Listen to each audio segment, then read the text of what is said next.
इंदौर में शादी और मेघालय के शिलांग में मर्डर, ये पूरी कहानी किसी सस्पेंस थ्रिलर फिल्म से कम नहीं है। इंदौर के कारोबारी राजा रघुवंशी की हनीमून मर्डर मिस्ट्री में आज बेहद हैरान करने वाला यू टर्न उस वक्त सामने आया जब उनकी पत्नी के बारे में पता चला। 17 दिन से लापता राजा की पत्नी सोनम को उत्तर प्रदेश के गाजीपुर से गिरफ्तार कर लिया गया है। सोनम के अलावा 3 और आरोपियों को अरेस्ट किया गया है, जबकि एक आरोपी की अभी तलाश की जा रही है। सोनम मेघालय से गाजीपुर कैसे पहुंची, उसने गाजीपुर में ही क्यों सरेंडर किया, उसके साथ पकड़े गए बाकी 3 लड़के कौन हैं, राजा को शिलांग ले जाकर मारने की प्लानिंग कैसे और कब हुई, पुलिस हर एंगल से जांच कर रही है, हर सवाल के जवाब तलाशने में जुटी हुई है। वहीं इस पूरे मामले को लेकर मेघालय पुलिस और सोनम के परिवार की तरफ से अलग अलग दावे हो रहे हैं।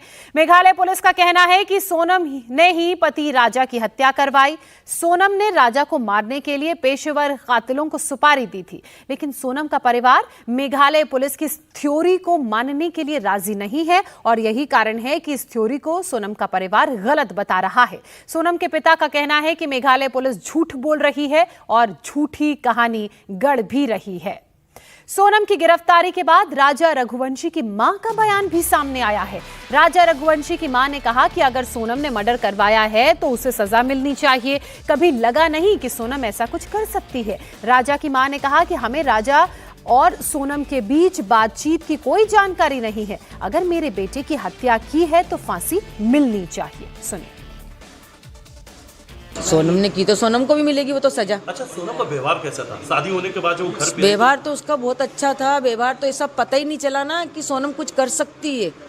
अभी भी यकीन नहीं हो रहा कि सोनम ने करके कैसे क्या हुआ। सोनम की कॉल डिटेल बता रही कि घंटों लगातार वो राज कुशवाहा से बात कर रही थी। यहाँ घर पे भी फोन चालू था, हाथ में फोन था? नहीं, मेरा फोन चालू था ना, स्विच ऑफ बता रहे। सोनम लगातार फोन पे बात कर रही थी। नहीं तो वो उनके यहाँ मालूम होगा कि उन लोगों ने कितनी बार बात करी, राज पुछताछ करी नहीं करी। मैं उसको पहचानती नहीं ना कौन था। हमको जरा सी भनक नहीं है, किसी को भनक नहीं हमारे घर में कि कौन था कि कौन नहीं था, किसी को नहीं। राजा तक को भनक नहीं। अगर राजा को ऐसी भनक होती तो राजा मेरे को पहले बता देता। राजा की आप मां सोनम के लिए क्या सजा चाहती है? अगर राजा को सोनम ने मरवाया तो मैं कड़ी से कड़ी सजा चाहती हूँ। किस तरह? फांसी। उसको बेटी जैसा माना, वो जिधर से आती थी मैं से एकदम गले मिलती थी, लूमती थी, मतलब अच्छा व्यवहार था। वो मम्मी मम्मी करके ही मैं से गले में लिपटती थी। राजा ने आपसे आखिरी बार जो बात की थी, आपको लग रहा था वाकई में राजा की आवाज है? क्योंकि राजा उसमें बोल रहा है कि मैं केला खा रहा हूँ, आवाज इसलिए। हाँ, ऐसा कर रहा था वो। लग रही थी कि आवाज हो सकता है राजा की। तो हमने यहाँ पे वो भी करा, तो राजा के दोस्तों ने बोला वो जब कुछ खाता जब ऐसा बोलता है। आप लोगों ने कभी नोटिस किया था कि इस तरीके से बोलता है वो? क्योंकि आपसे तो क्लियर बात करता है वो, आपको तो बताता नहीं, जैसे वो कुछ खाता ना, जब वो ऐसी बात करता है।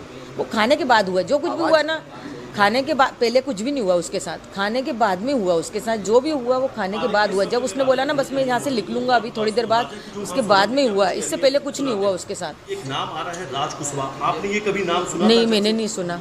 ये बात हमारे बीच में नहीं हुई, राजा ने भी नहीं सुना, नहीं तो मेरा बेटा मेरे को सब बात बताता।